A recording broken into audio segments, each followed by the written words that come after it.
Hello, guys. Horus the Sky God Pharaoh. Today we're going to be reacting to why Australia is preparing for war with China. I hope not. I hope to visit communist China and Australia in the future.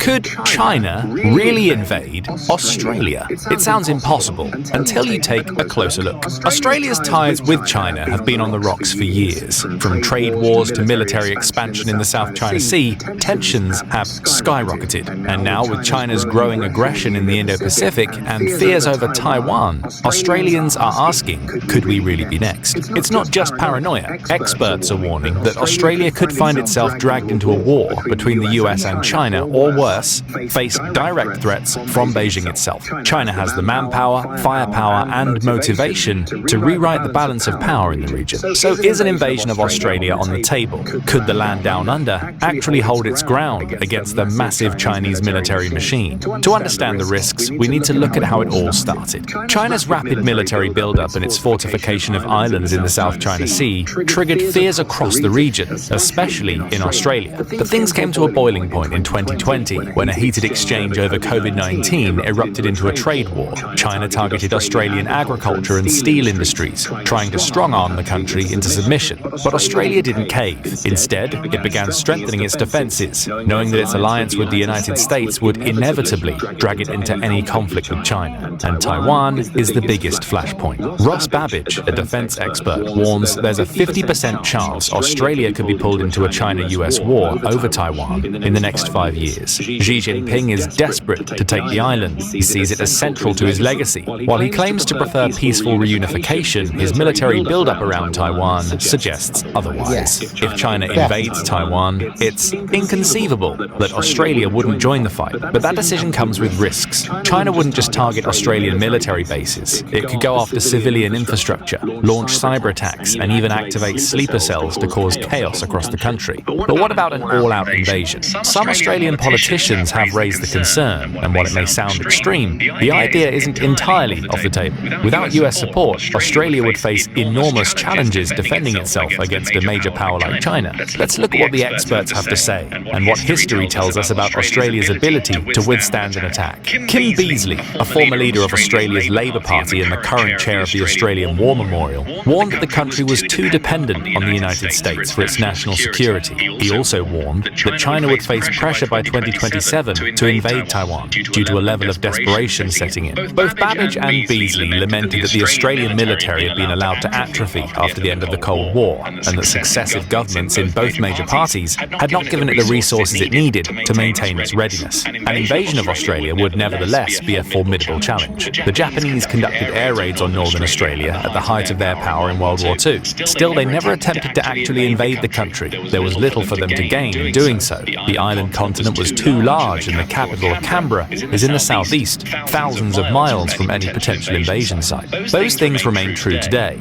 A full-scale invasion that takes over the entirety of Australia is out of the question. It's simply an irrational use of military force. However, could northern Australia be under threat? After all, there is some value in taking over these parts if a war broke out. First and foremost, a successful operation would allow China to tap alternate shipping routes to the Strait of Malacca. Chinese policymakers have long feared their country's dependency on the shipping that comes from this choke point that would be easy to close off in the event of war. They refer to this reality as their Malacca dilemma. Attempts to develop alternative routes from the Persian Gulf and thence overland through Pakistan via the Belt and Road Initiative have proven less than satisfactory. Attempts at tapping overland routes through the Russian Far East have also not been able to replace the trade volume that goes through the Strait of Malacca. Greater influence in northern Australia could facilitate alternative routes through existing Indonesian straits, such as the Sunda or Lombok, bypassing the Strait of Malacca while connecting to the South China Sea, where China's influence continues to grow.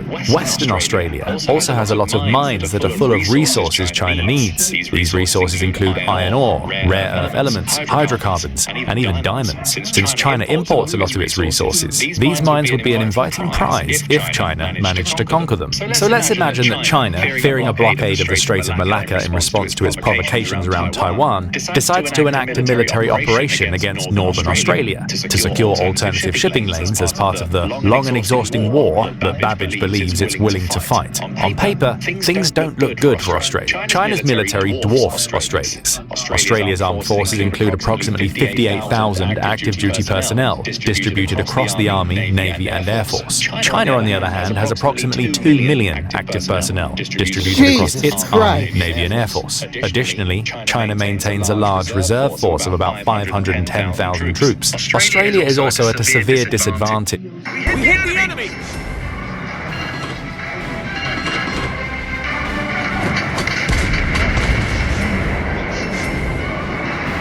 In the number of ships and aircraft. China's Navy has 427 fleets, with 14 more on order as of July 25, 2024, according to the World Directory of Modern Military Warships. Australia has only 36 in service, although another 15 are on order. In terms of total military aircraft, China has approximately 3,377 across its Air Force, Navy and other branches, according to the World Directory of Modern Military Aircraft. Australia, in comparison, has 447 aircraft, spanning its Army, Navy and Air Force. The conclusion is hard to escape. Without America's help, Australia would simply find itself overpowered and outmatched in a conventional confrontation with the Chinese military, all things being equal. Ukraine situation. Remember, Russia is not as powerful as China and the United States. So that might be a different story. China and the United States, they could win a war easily, but Putin, he'd have to try a little bit harder. But as we've seen in Russia's invasion of Ukraine, all things rarely are equal. Wars are not fought on paper. Look no further than Ukraine. With a vast disparity in manpower and firepower, Ukraine should have been conquered easily, but the war continues almost 3 years later. One of Russia's problems has been its inability to project power the distances required to subdue Ukraine, which is the largest country in Europe after Russia itself. Poor transport and logistics hamstrung Russian effectiveness in the first few months of the war, when it was making its broadest territorial gains. This was embarrassing because Ukraine is so close to Russia. China would have a much greater challenge. Although China has militarized islands in the South China Sea, these are too small to serve as proper bases for an expedition as ambitious as an invasion of Australia. China would need to mobilize from Hainan Island, and it would not have the element of surprise. Hainan is 2,700 miles away from Darwin, the city the Japanese once attacked. China's military has gotten much more powerful weapons thanks to its military buildup, but its logistical capacity has not accelerated in the same way. China has a military-grade transport plane capable of ferrying the needed equipment to pull off an invasion. This is the Zhan Y-20, which has a range of about 4,850 miles. That's more than enough to get troops and equipment to Australia, if everything works well. But China only has 67 of them. China will likely have between 100 and 125 Y-20s by 2030, and this would help. But there is another, bigger problem. China has a shortage of tanker aircraft. Its YY-20 tanker is a significant step forward, but China only has 8 of them, with 8 per year expected to be produced between now and 2030. China's remaining tanker aircraft are far less capable Cold War-era designs that saw their genesis in the late 1940s. China's small tanker fleet would only be able to support a few Y-20 transport craft at a time, even if the invasion were launched in 2030. And this lack of tanker support is crucial, because the direct route would only be feasible if Indonesia allows China to use its airspace. Indonesia has tried to balance between China and the United States' sphere of influence, maintaining friendly relationships with both. However, Indonesia and China are both parties in the South China Sea dispute, and permitting China to use its airspace on such an expedition would invite huge international backlash, probably dwarfing what Belarus experienced for allowing Russia to use its territory to attack Kyiv in February and March 2022. China might be Indonesia's largest trading partner, but cutting itself off from the rest of the global economy is likely not something it would want to do. Additionally, it's hard to fathom how Jakarta would accept such a huge security risk of having China to its rear as well as to its front. China establishing a presence in Australia would mean Indonesia living under the threat of Chinese force from both the north and the south. It's therefore inconceivable that Indonesia would allow China to use its airspace and waters to launch an invasion of Australia. China would almost certainly be forced to take the long way to its target, around Indonesia and the Philippines and to Australia's east coast. From Hainan to there is a route of 6,500 miles, putting further stress on China's already slim tanker fleet. Indonesia's lack of support probably means that China would be forced to divert its invasion force to Cairns in Queensland, which lacks military or geostrategic value for Beijing.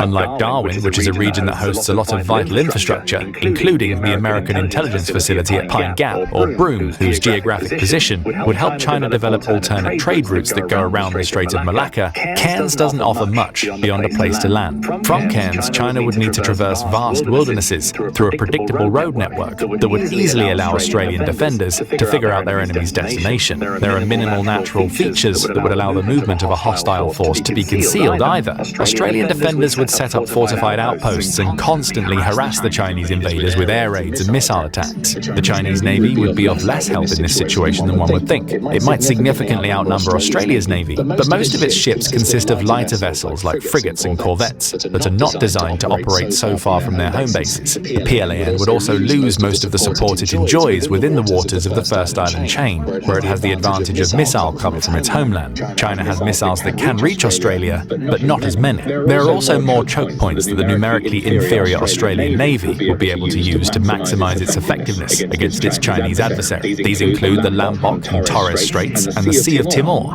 Chinese naval aircraft would probably eventually win the day, but not without the fleet suffering significant damage. To make matters even worse, the Chinese military has not seen actual combat operations in almost 50 years, and there is no history of a Chinese naval force projecting power this far. China is not historically a sea power, or a country that projects power so far from its homeland. It is institutionally a land power, whose large army was designed to defend its vast borders. China's military buildup has tried to defy this history. It's drilled and conducted anti-piracy missions at sea thousands of miles away from its homeland in an effort to get experience, but the latter is no substitute for the complexity of something as ambitious as an invasion of Australia. And this all assumes that the United States would not get involved in the conflict. Even if you ignore the Mutual Defense Treaty between the US and Australia, there are American troops stationed there, troops that would find their way into the hostilities one way or another, meaning that Washington would have no choice but to defend those forces. Once the United States is active in the conflict, it will be almost impossible for China to reinforce its forces in Australia via maritime routes, as US naval dominance would likely impede such efforts. Geographically, this route must go through the Luzon Strait between Taiwan and the Philippines. The United States has bases in the northern Philippines, thanks to the renewal of the bilateral defense agreements between Washington and Manila, and these bases will be used to attack the Chinese aircraft and tankers flying nearby.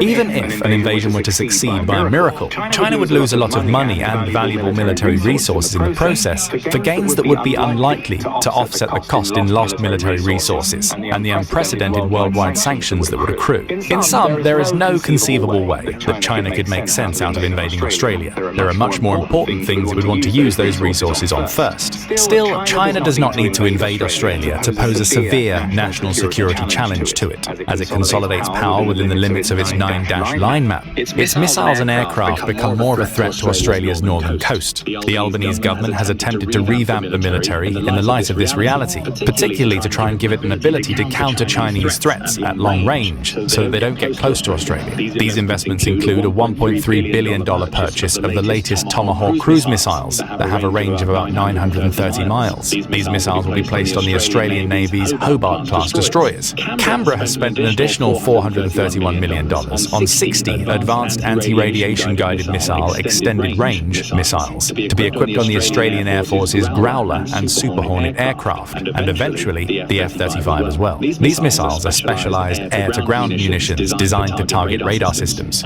Australia's first F-35 was delivered in 2014, and in 2020, the first F-35 squadron was declared operational and is based at Tyndall. As of March 2024, the Australian Defence Department announced that 63 of the 72 F-35s it's ordered had been delivered. Australia flexed some of its new muscles at the Rim of Pacific, or RIMPAC, exercise in July 2024. During the exercise SYNCEX at RIMPAC 2024, the Royal Australian Navy successfully launched its first naval strike missile, contributing to the sinking of the decommissioned USS Tarawa. This missile system is slated for deployment on Hobart-class destroyers and Anzac-class frigates, replacing the aging Harpoon anti-ship missiles. The naval strike missile boasts stealth capabilities and an operational range of approximately 160 miles. Additionally, Australia is investing in land-based missile deterrents like HIMARS, which it expects to be in service by 2026 or 27. When equipped with the new precision strike missile, HIMARS has a range of 310 miles. HIMARS has the added advantage of being able to fire its payload and then disappear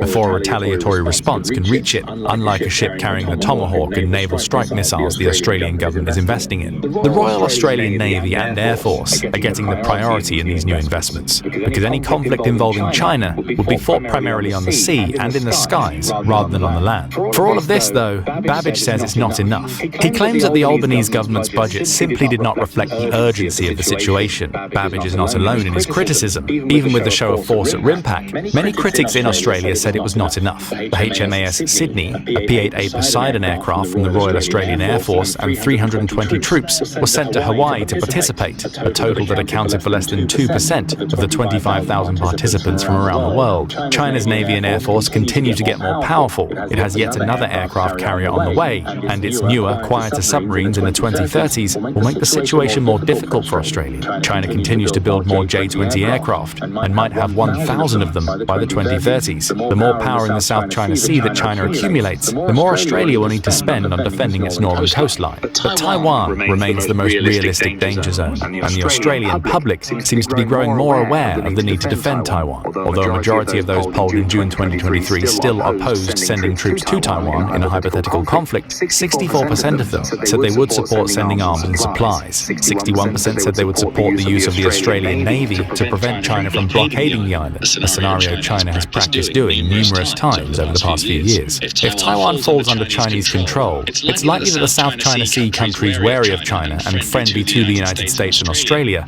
will be forced to align with it out of fear, including Indonesia, the key to northern Australia. So it's likely that Australia would have no choice but to come to Taiwan's defense, even if no treaty obligation exists. Xi Jinping aims to complete the takeover of Taiwan by 2049, the centennial of the founding of the People's Republic of China, but reality will probably require a more accelerated schedule. China's economic growth is slowing down. Its enemies, including Australia, are becoming better armed.